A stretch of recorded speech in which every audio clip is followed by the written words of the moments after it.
番組はご覧のスポンサーの提供でお送りします。This looks awesome. Man, I'm so excited for this, but it's been years since I've watched Hurricane.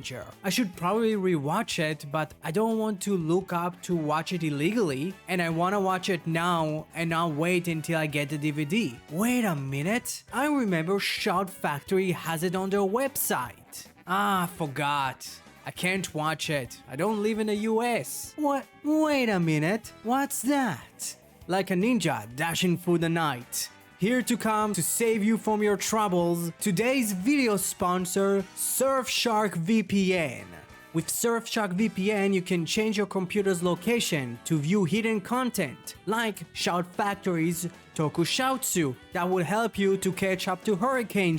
And you can even watch every single Ultra show from Ultra Q to Ultraman Rube. You also can use SurfsharkVPN on many other streaming services like Netflix. Like King Golger's, SurfsharkVPN has multiple important components. It encrypts your internet activities, so no one can track or steal your data, because you don't want some alien crime boss to steal your data and then sell it to some suit named John Toy or something. You also can change your IP address to hide your location and avoid tracking, protecting your data and privacy while using public Wi-Fi or networks that you don't trust. Keep your digital freedom while traveling to internet-restricted countries. You can also set up one Surfshark VPN account and use it on an unlimited number of devices, and for $2.30 a month, not including tax, for the 2-year plan, which comes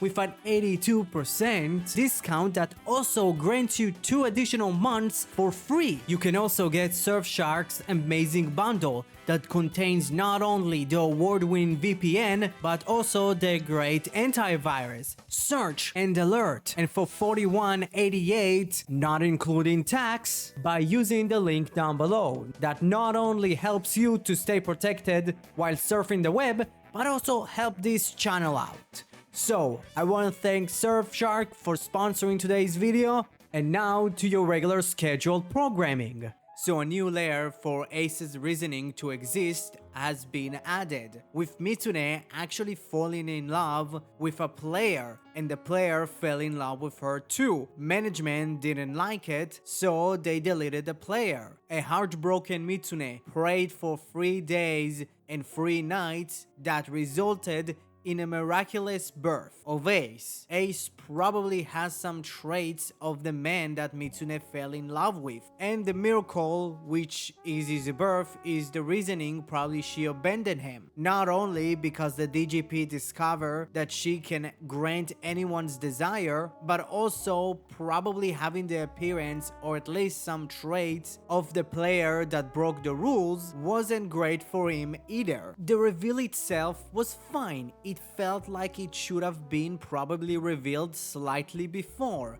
because we already kind of knew about the rule about a player and a navigator can't be in an intimate relationship. So waiting until now was an interesting choice. If I was in charge of the show, I would have maybe revealed it not that close to the end, probably around late 20s, early 30s of the show. I think that could be the perfect ratio for this reveal being a part of an episode, because it's not that big, again, at least in my opinion. But in my opinion, the biggest reveal of the episode, and that was the Goddess of Desire, has an actual expiration date. Pretty much she has a certain number of wishes that she can fulfill. When she passed that limit, she would start decay and break apart, which is a really cool idea. Having pretty much the all-seeing goddess have some sort of an expiration date, not kind of giving her this immortality,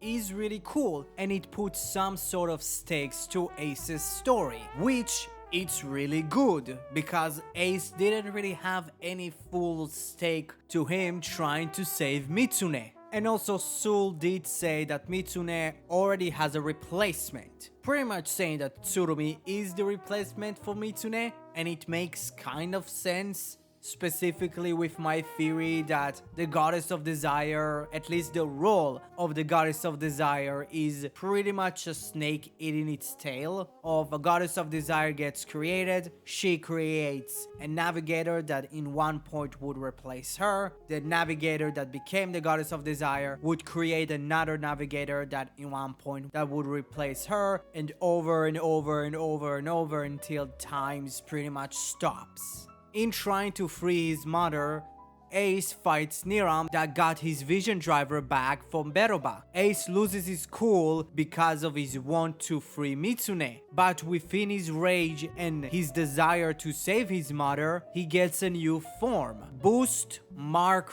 III. The way that Ace got his final form was really cool, pretty much because of Ace's deepest desire to save his mother, made him lose his cool but gave him a new buckle, which appears to be a semi-berserk form, which I don't really hate, because I think the last time we got a berserk form was in Saber, and having it be pretty much connected to the final form is a thing that we, didn't got since I think Putotira, so having some sort of a berserk final form is really cool. But if we're talking about the suit itself, right now, Boost Mark III is just Boost Mark 1, but just in white, with the exhaust pieces on his cuffs are now foxtails. The fully white arms are not my favorite thing. I think it looks kind of weird, and the circle where the Desire Driver kind of is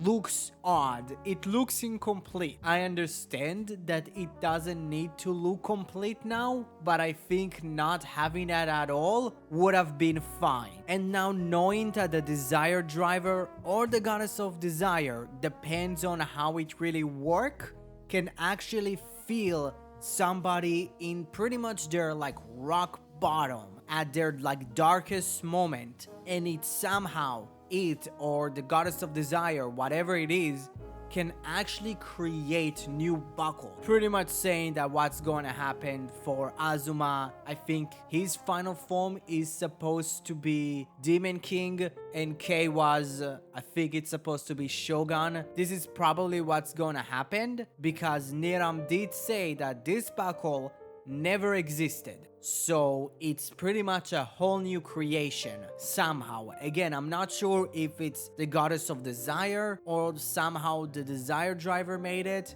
It could genuinely be both working together. Oh yeah, I did forget. There is an ID collection game still going on. When the game ended, both Sera and Azuma tied in number 1. So pretty much the next day is sudden death. The player with the most ID cores win. And when the next day arrives, Kyun tells Neon about the grand end, which Neon tells what Kyun told her to the Sakurai siblings. So the game begins. But the problem is, it's pretty much Azuma versus Keiwa, Sera, and Neon. Who's gonna win? It's not that hard to even think about it. Azuma did not only beat both Neon and Sera, he takes both of their ID cores and cracks them, while Win saves Keiwa. And he pretty much tells them what I've told you in the beginning of this review after he looked it up in the library with Tsurumi. The show had one thing they could have done, and that's had Girori being the librarian, but they didn't do it. They had the actor. Come on. Now to kind of the most interesting discussion, and that is what the fuck they're going to do with Neon and Sera, because the show did tell us if somebody's ID core has been broken, you can't be a writer anymore. We don't really know what happened to Punk Jack, or at least I don't know what happened to Punk Jack, because the special hasn't been subbed yet. So I don't know if Win's ID core actually got broken and they fixed it. Again, I believe maybe cracked ID cores can be fixed, but completely broken ones, I don't know if they can fix it. And pretty much with the rumors about the fantasy buckle being connected to Neon, it would just kind of make the rule pretty much dead. You can break that rule and you can, resurrect or at least recreate or fix a completely broken ID core. it's probably going to be or Kosei or Kyun. So that's going to be interesting which one it's going to be, because they could probably pull some strings or just has the ability to, fix an ID core. But now, like, Sarah is going to be slightly more interesting, because everybody thought that Sarah's death would lead to Keiwa getting his final form. So now, would she just die as a civilian, or they would bring her back as a rider to just kill her off again? It's weird. I don't know what the show is doing with Sarah. I don't know what the show is doing really with both Sarah and Neon. Those two characters are kind of like in a weird limbo, and they put both of the women together for some odd fucking reason.